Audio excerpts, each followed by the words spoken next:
Hi viewers, Tamil சமையல் ஸ்டுடியோவில் சுவையான தக்காளி குருமா எப்படி பண்ணுறதுன்னு பார்க்கலாம். ஃபஸ்ட்டு ஒரு பேனில் 1 டீஸ்பூன் அளவு ஆயில் சேர்த்துக்கலாம்.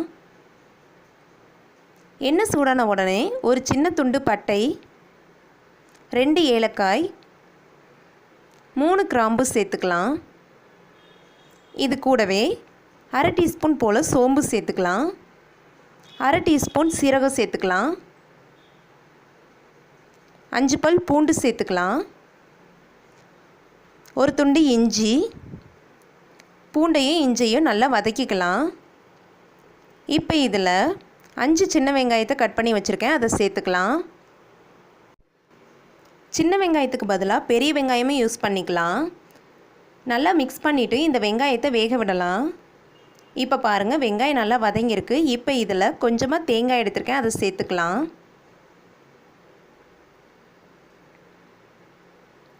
எல்லாத்தையும் ஒரு வாட்டி நல்லா மிக்ஸ் பண்ணிவிட்டு ஸ்டவ்வை ஆஃப் பண்ணிடலாம். இதை நல்லா ஆற விடலாம். ஆறுனதுக்கப்புறமா இதை ஒரு மிக்ஸி ஜாரில் மாற்றிக்கலாம்.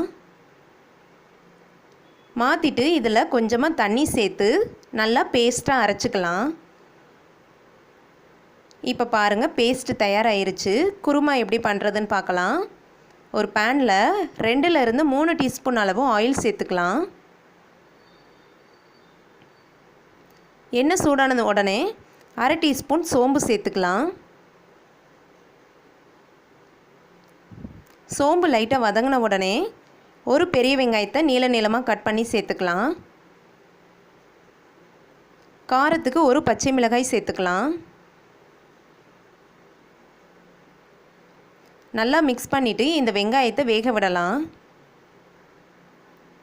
இப்போ பாருங்கள், வெங்காயம் நல்லா வதங்கியிருக்கு. இப்போ இதில் 4 தக்காளியை கட் பண்ணி சேர்த்துக்கலாம். இது கூடவே தேவையான அளவு உப்பு சேர்த்துக்கலாம். நல்லா மிக்ஸ் பண்ணி விட்டுறலாம். இந்த தக்காளி நல்லா பேஸ்ட் ஆகிற வரைக்கும் வேக விடலாம். இப்போ பாருங்கள், தக்காளி நல்லா வதங்கியிருக்கு. இப்போ இதில் மசாலா பொருள் சேர்த்துக்கலாம். அரை டீஸ்பூன் மிளகாய்த்தூள் சேர்த்துக்கலாம். நீங்கள் உங்கள் காரத்துக்கு ஏற்ப சேர்த்துக்கலாம். 1 டீஸ்பூன் மல்லித்தூள் சேர்த்துக்கலாம். அரை டீஸ்பூன் கரம் மசாலா சேர்த்துக்கலாம். 1/4 டீஸ்பூன் போல் மஞ்சள் தூள் சேர்த்துக்கலாம். மசாலா பொருட்களை நல்லா மிக்ஸ் பண்ணி விட்டுறலாம். மிக்ஸ் பண்ணிவிட்டு இந்த மசாலா பொருட்களை 2 மினிட்ஸ் வேக விடலாம். இப்போ பாருங்கள், மசாலா பொருட்கள்லாம் நல்லா வெந்திருக்கு. இப்போ இதில் நாம் அரைச்சி வச்சுருக்கிற அந்த பேஸ்ட்டை சேர்த்துக்கலாம். கொஞ்சமாக தண்ணீர் சேர்த்துக்கலாம்.